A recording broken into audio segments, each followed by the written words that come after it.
guys, it's Melanie. Today we're going to do the Reader Problems book tag, so stay tuned.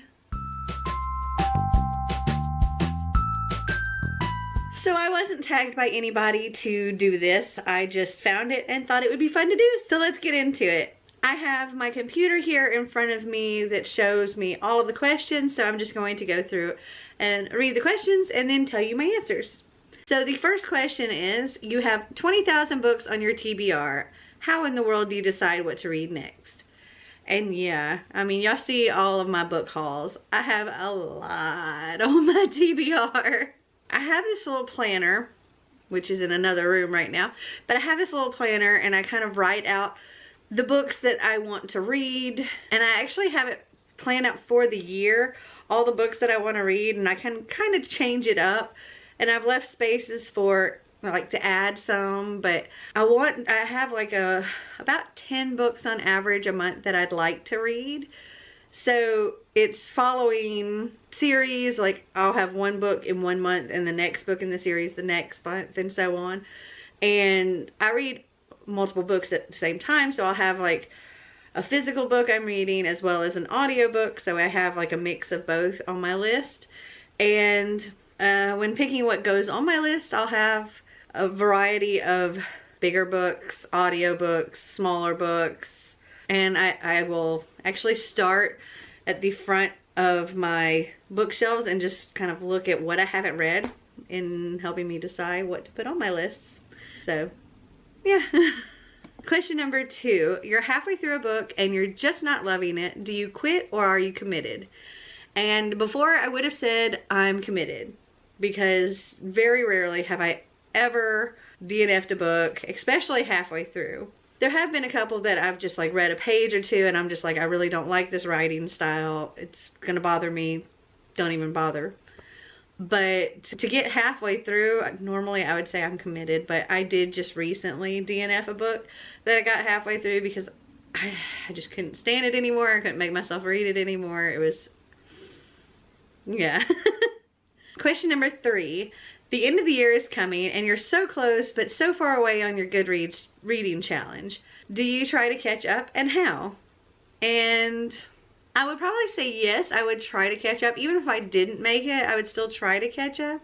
And the way I would probably do that would be with audiobooks, because I can do them at a faster speed than like the normal speed.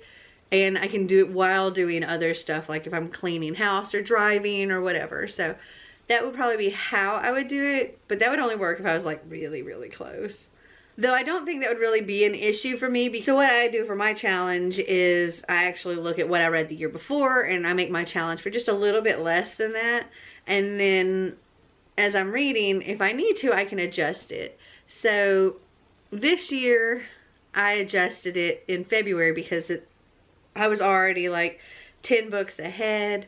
I had put 40 books in. I was already 10 books ahead of where I needed to be at that point. So I upped it a bit, and currently right now I'm like 8 books ahead of where and I just keep making it a larger and larger amount. Right now, I want to say I think my challenge is set at 75 books for the year, because just the pace at which I'm reading this year. But if I find that I'm like, oh, I'm falling behind, I'll just adjust it. So I know I want to read at least 50 books, but my challenge is really just to read as much as I can. So, okay, number 4, the covers of a series you love do not match. How do you cope? I don't think I really care too terribly much. I mean, actually, a few months ago, I purchased The Wrath and the Dawn and The Rose and the Dagger. And unfortunately, The Wrath and the Dawn hardcover sold out before I could get it. And I ended up getting the paperback instead. So I have a paperback and a hardcover. But I mean, really, it's if I love the book, you know, then cool. I can always get the matching copy later. I prefer, like, I mean, the ones that I really, really, really love and that I know I'm going to reread over and over again and that, you know, I plan on keeping for a long time, I'd want them to match. So I would probably go and buy the match for it. I guess unless, of course, they change the covers halfway through, which some series do, and in which case, not really anything you can do about that, and so you just have to deal. But if it's like a series that I'm just getting, or I have, you know, I don't have an attachment to, I don't really care if they match. If I fall in love with it, I'll try to get it to match later. All right, question number 5. Everyone and their mother loves a book you really don't like. Who do you bond with over shared feelings? You guys. Because, well, I mean, I tell my family about it. Like, if there's a book I really don't like, or if I really do like, or whatever, I'll talk about it to my family, but they're not really big readers. So it doesn't really matter to them one way or the other if I like a book or if I don't. They just listen to me rant. I guess the people that I most share my feelings about books is you guys. And, you know, everybody's entitled to their own opinion, and if you like a book, you can say so. If you don't like a book, it's okay to have that opinion too. And I think everybody's entitled to whatever their opinion is, and you can discuss it in a reasonable manner. All right, question number 6. You're reading a book and you're about to start crying in public. How do you deal? Deep breaths? Closing the book, deep breaths? Or just going with it? Just let it out, just cry. I don't know, it's, I think I would probably personally just close the book for a little bit, take some deep breaths, and try to calm myself down. Because I don't want to be sitting in Starbucks bawling my eyes out over a book. I think I'd have to switch to reading something else for a little while. Okay, question number 7. A sequel of a book you loved just came out, but you've forgotten a lot from the prior novel. Will you reread the book, skip the sequel, try to find a synopsis on Goodreads, or cry in frustration? I will reread the prior novel. Totally. That's actually what I'm doing right now, because it's been a long time since I have read any of the Mortal Instruments or Infernal Devices. I've had them for a long time. I've read them years ago, and there's a new book coming out in December of this year, so I'm currently doing a reread of the entire everything, like all of the Cassandra Clare books. And I'm so loving this reread. It's like, it's been so long that I have forgotten a lot of things, and so it's almost like reading it brand new.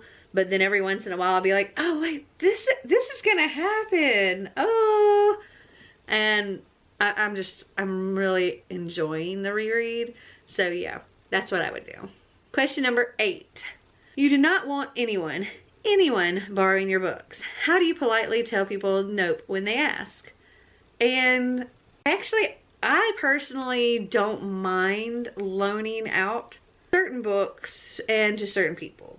I mean, I don't think I would just loan them out to anybody, but family and friends that I know and I trust, that I know they're going to bring the books back. I know that they're going to take care of my books. Most of my books I would loan out, but there are some that I won't. Like my 10th anniversary City of Bones signed personalized book from Cassandra Clare. That's staying with me. I'm not loaning that out. I love that book so much. But there's a couple of them that I'm just like, you can borrow this one, but not this one, sorry. They can go to the library or Amazon or Book Outlet or a million other things, and yeah, but certain books I won't loan out. But most of them I will, because I know, like, my mother-in-law, I know where she lives. I know I can get my book back, so I don't mind her borrowing my books. And I think it's great that she wants to borrow them and read them. Question number 9. Reading ADD. You've picked up and put down 5 books in the last month. How do you get over your reading slump? I don't know. I guess just keep trying. And, I mean, if I've picked up that many books, more than likely I'm going to finish one. And I don't know, I think the best way to do it is to just keep trying to read, and that's the best way to get out of a reading slump. Find some small short books maybe to read, and audiobooks are a great way to help get you through and out of a reading slump, I think. Question number 10. There are so many new books coming out that you're dying to read. How many do you actually buy? All of them. Seriously, I buy so many books, it's insane. Thank goodness for Book Outlet because I get a lot of books from them and my subscription boxes, so I try not to buy so many, but there's so many good freaking books out there that I want to read them all. Okay, so the last question number 11 is, after you've bought the new books you can't wait to get to, how long do they sit on your shelf before you get to them? So, like I said, I want all of them, but there's too many for me to read all at once. So, they typically will kind of get shuffled into the mix of all of my other books, and I may read one of my newer books right away, but then again, other books may sit on my shelf for years before I get to them. It's just because I have so many freaking books. But that doesn't mean I don't want to buy other books when they come out. So, you see the problem?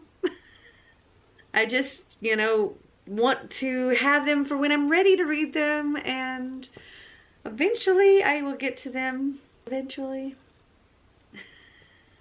Okay, well, I hope you enjoyed this video. If you did, give me a big thumbs up. If you'd like to see more videos like this, click that subscribe button down below. And until next time,